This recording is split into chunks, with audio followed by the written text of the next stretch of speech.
আসসালামু আলাইকুম। চতুর্থ শ্রেণীর বন্ধুরা, তোমাদের সকলকে আমার চ্যানেলে স্বাগতম জানাচ্ছি। এখন আছি তোমাদের গণিত বইয়ের ৮১ পৃষ্ঠার অধ্যায় ৬। এই অধ্যায়ের নাম হলো গুণিতক ও গুণনীয়ক। এখন আমরা গুণিতক বিষয়ের অঙ্কগুলো সমাধান করব।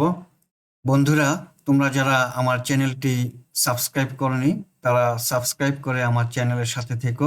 আর যে সকল বন্ধুরা সাবস্ক্রাইব করেছ তোমাদেরকে অশেষ ধন্যবাদ। রিয়া, রনি ও রাইসা ৩ ভাই বোন। বাবা তাদের জন্য লিচু কিনবেন। তারা ৩ জনে ১, ২, ৩, ৪, ৫টি করে লিচু নিলে কয়টি লিচু লাগবে? হিসাব করে দেখি কতগুলো লিচু কিনলে ৩ জনে সমানভাবে ভাগ করে নিতে পারবে। যদি ৩টি লিচু কিনা হয় তাহলে প্রত্যেকে ১টি করে পাবে। ৬টি লিচু কিনা হলে ৩ দুগুণে ৬, প্রত্যেকে ২টি করে পাবে। ৯টি লিচু কিনা হলে ৩ তিরিকা ৯, প্রত্যেকে ৩টি করে পাবে। ১২টি লিচু কিনা হলে ৩ চারা ১২, প্রত্যেকে ৪টি করে পাবে। ১৫টি লিচু কিনা হলে ৩ পাঁচা ১৫, প্রত্যেকে ৫টি করে লিচু পাবে।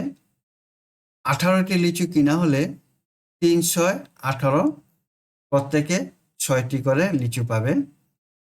৩কে ১, ২, ৩, ৪, ৫, ৬ দ্বারা গুণ করার ফলে ৩, ৬, ৯, ১২, ১৫, ১৮ ইত্যাদি সংখ্যা পাই।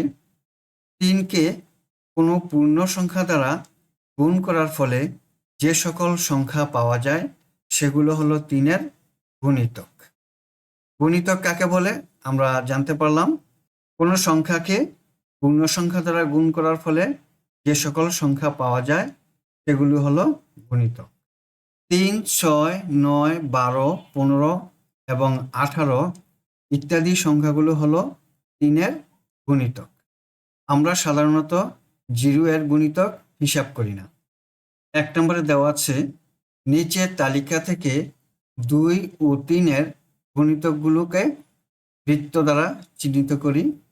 ২-এর গুণিতক হবে ২, ২ দুগুণে ৪, ৩ দুগুণে ৬, ৪ দুগুণে ৮, ৫ দুগুণে ১০, ৬ দুগুণে ১২, ৭ দুগুণে ১৪, ৮ দুগুণে ১৬, ৯ দুগুণে ১৮, ১০ দুগুণে ২০।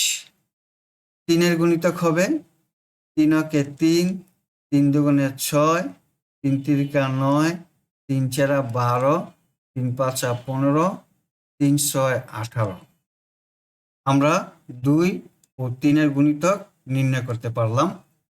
এখন ৮২ পৃষ্ঠায় আসলাম। ৮২ পৃষ্ঠার অঙ্কগুলো করব। ১ নম্বরে দেওয়া আছে, একটি দোকানের তাকে কতগুলো চকলেটের বাক্স আছে। বাক্সগুলোর প্রতিটির উচ্চতা ৪ সেন্টিমিটার। বাক্সগুলোকে একটির উপর আরেকটি পরপর সাজালে উচ্চতার পরিমাপ অনুযায়ী যে সংখ্যাগুলো পাওয়া যায় তা বের করি। বাক্সগুলোকে সাজালে ৪-কে ৪, ৪ দুগুণে ৮, ৩ চেরা ১২, ৪ চেরা ১৬, ৪ পাঁচা ২০, ৪ ছয় ২৪ পাওয়া যায়। এখানে ৪, ৮, ১২, ১৬, ২০ এবং ২৪ হলো ৪-এর গুণিতক। কোনো সংখ্যাকে পূর্ণ সংখ্যা দ্বারা গুণ করলে গুণফলই হবে ওই সংখ্যার গুণিতক। কোনো সংখ্যার গুণিতক অনির্দিষ্ট বা অসীম। কোনো সংখ্যার গুণিতক বের করার জন্য ওই সংখ্যাটিকে ১, ২, ৩, ৪ ইত্যাদি সংখ্যা দ্বারা গুণ করতে হবে। গুণ করার পর প্রাপ্ত গুণফলই হবে উক্ত সংখ্যার গুণিতক। ২ নম্বর, নিচের সংখ্যা চার্টের ৫-এর গুণিতকগুলো বক্স দ্বারা এবং ৭-এর গুণিতকগুলো বৃত্ত দ্বারা চিহ্নিত করি। ৫-এর গুণিতকগুলো বক্স দ্বারা চিহ্নিত করি। ৫-এর গুণিতকগুলো চিহ্নিত করলাম ৫, ১০, ১৫, ২০, ২৫, ৩০ এভাবে ৯৫ থেকে ১০০ পর্যন্ত, অর্থাৎ ৫ দিয়ে ভাগ যায় সবগুলো সংখ্যাকে। ৭-এর গুণিতকগুলো এখন বৃত্ত দ্বারা চিহ্নিত করব। ৭-এর গুণিতকগুলো হলো ৭-কে ৭ 7 দুগুণে 14, 3 7 21, 4 7 28, 5 7 35, 6 7 42, 7 7 49, 7 8 56, 7 9 63, 7 10 70, 7 11 77, 7 12 84, 7 13 91, 7 14 98।